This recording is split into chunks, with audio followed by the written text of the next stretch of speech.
بسم اللہ الرحمن الرحیم فی قلوبہم مرض، ان کے دلوں میں بیماری ہے، فزادہم اللہ مرضا، بس اللہ تعالیٰ نے زیادہ کر دی ان کی بیماری کو، وَلَهُمْ عَذَابٌ علیم، اور ان کے لیے دردناک عذاب ہے، بما کانوا یکذبون، اس وجہ سے کہ وہ جھوٹ کہتے تھے۔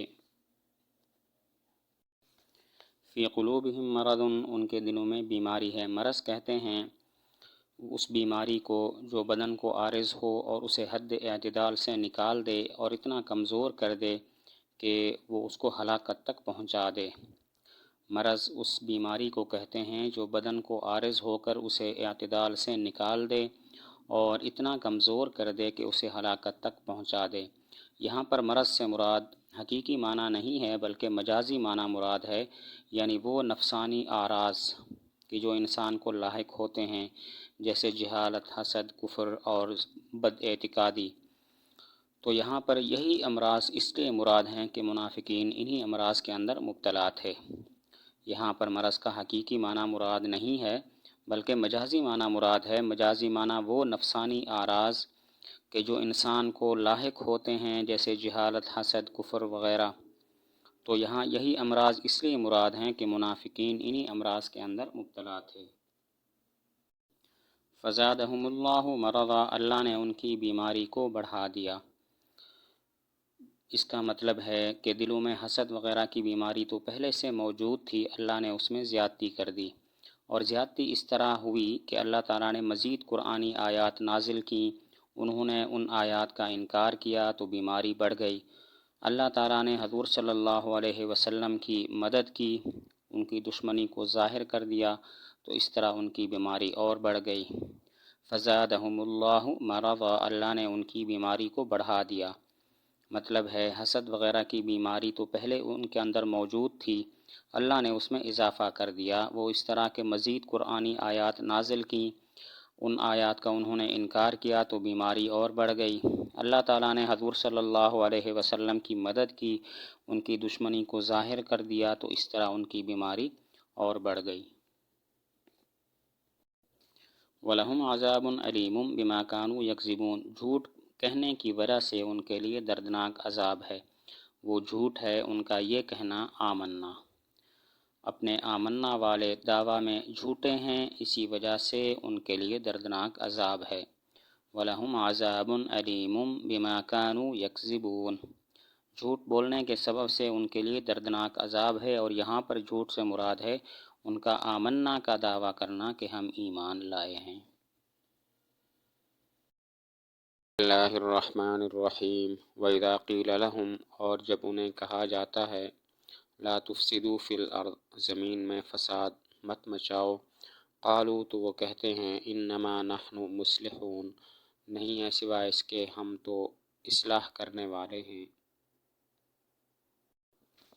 وَإِذَا قِيلَ لَهُمْ، اور جب ان کے کہا جاتا ہے لا تفسدوا فی الارض، مت مچاؤ فساد زمین میں، قالوا، تو وہ کہتے ہیں انما، ہم تو نحن مصلحون، اصلاح کرنے والے ہیں۔ فساد صلاح کی ضد ہے۔ فساد ہر مضر چیز کو کہتے ہیں اور صلاح ہر اس چیز کو کہتے ہیں جو نفع مند ہو۔ فساد صلاح کی ضد ہے۔ فساد ہر نقصان دہ چیز کو کہتے ہیں اور صلاح ہر اس چیز کو کہتے ہیں کہ جو نفع مند ہو۔ باقی منافقین کا فساد پھیلانا کیسے تھا، تو اس میں کئی صورتیں داخل ہیں۔ نمبر 1، مسلمانوں کو دھوکہ دے کر لڑائیوں میں شورش پیدا کرنا۔ نمبر 2، ہر طرف جنگ بھڑکانا۔ نمبر 3، مسلمانوں کے راز کافروں تک پہنچا کر ان کو مسلمانوں پر حملہ کی ترغیب دینا۔ اور نمبر 4، لوگوں کو ایمان سے روکنا۔ منافقین کا فساد کئی صورتوں کو شامل تھا۔ نمبر 1، مسلمانوں کو دھوکہ دے کر لڑائیوں میں شورش پیدا کرنا۔ نمبر 2، ہر طرف جنگ بھڑکانا۔ نمبر 3، مسلمانوں کے راز کافروں تک پہنچا کر ان کو مسلمانوں پر حملہ کی ترغیب دینا۔ اور نمبر 4، لوگوں کو ایمان سے روکنا۔ قالوا انما نحن مصلحون، وہ منافقین جواب میں کہتے ہم تو اصلاح کرنے والے ہیں۔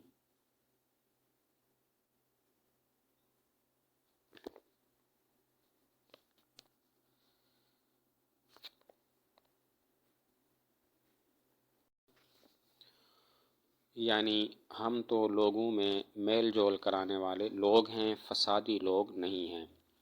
یہاں پر مفسرین کے دو قول ہیں۔ ایک قول یہ ہے کہ یہ منافقین کی بات ہے جو وہ مسلمانوں کو کہتے تھے۔ مسلمانوں کو یہ کہتے تھے ہم تو اصلاح کرنے والے ہیں۔ جب مسلمان انہیں کہتے فساد مت مچاؤ تو وہ مسلمانوں کا اس طرح رد کرتے تھے کہ ہم تو اصلاح کرنے والے ہیں۔ دوسرا قول یہ ہے کہ یہ بات وہ مسلمانوں کو نہیں کہتے تھے بلکہ آپس میں کہتے تھے کہ ہم تو صرف اصلاح کرنے والے ہیں۔ منافقین کا آپس میں یہ کہنا ہم تو صرف اصلاح کرنے والے ہیں، اس کی وجہ یہ تھی کہ ان کو اپنا فساد صلاح کی صورت میں نظر آتا تھا، کیونکہ ان کے برے اعمال ان کو خوبصورت دکھائی دیتے تھے۔ قالوا انما نحن مصلحون، جب انہیں کہا جاتا فسادی مت بنو تو وہ کہتے تھے ہم تو میل جول کرانے والے لوگ ہیں۔ یہاں پر پھر دو قول ہیں۔ ایک یہ ہے کہ یہ منافقین کی بات ہے جو وہ مسلمانوں کو کہتے تھے۔ مسلمان جب انہیں کہتے فساد مت مچاؤ تو وہ کہتے ہم تو اصلاح کرنے والے ہیں، اس طرح مسلمانوں کا وہ رد کرتے تھے۔ دوسرا قول یہ ہے کہ یہ بات وہ مسلمانوں کو نہیں کہتے تھے بلکہ منافقین جب آپس میں بیٹھتے تو یہ کہتے کہ ہم تو اصلاح کرنے والے ہیں۔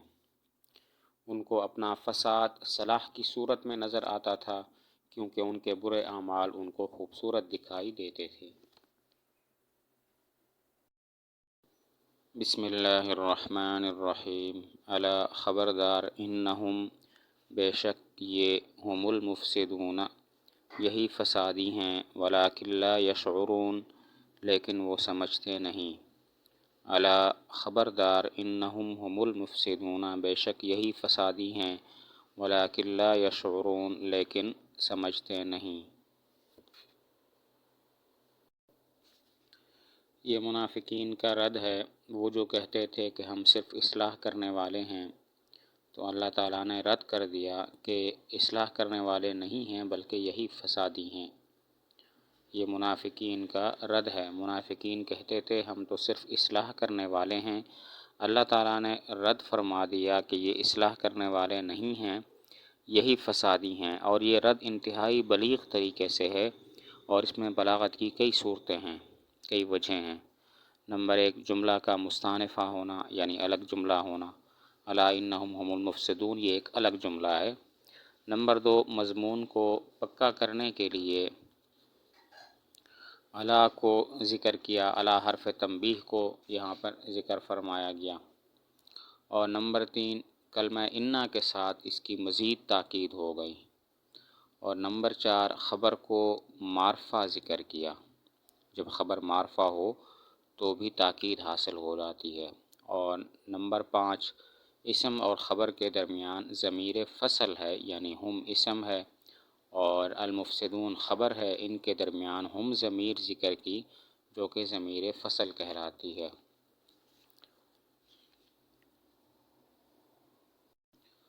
تو منافقین کا یہ رد انتہائی بلیغ طریقے سے ہے اور اس میں بلاغت کی کئی وجہیں ہیں۔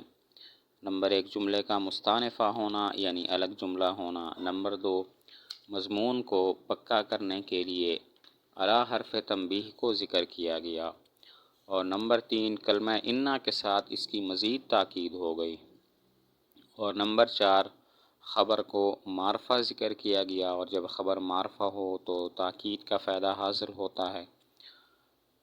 نمبر پانچ، اسم اور خبر کے درمیان ہم ضمیر فصل ہے، یہ ہم اسم ہے اور المفسدون اس کی خبر ہے، اور درمیان میں ہم ضمیر کو ذکر کیا گیا جو کہ ضمیر فصل کہلاتی ہے۔ تو ان پانچ صورتوں کی وجہ سے اس میں اور بھی زیادہ بلاغت پیدا ہو گئی۔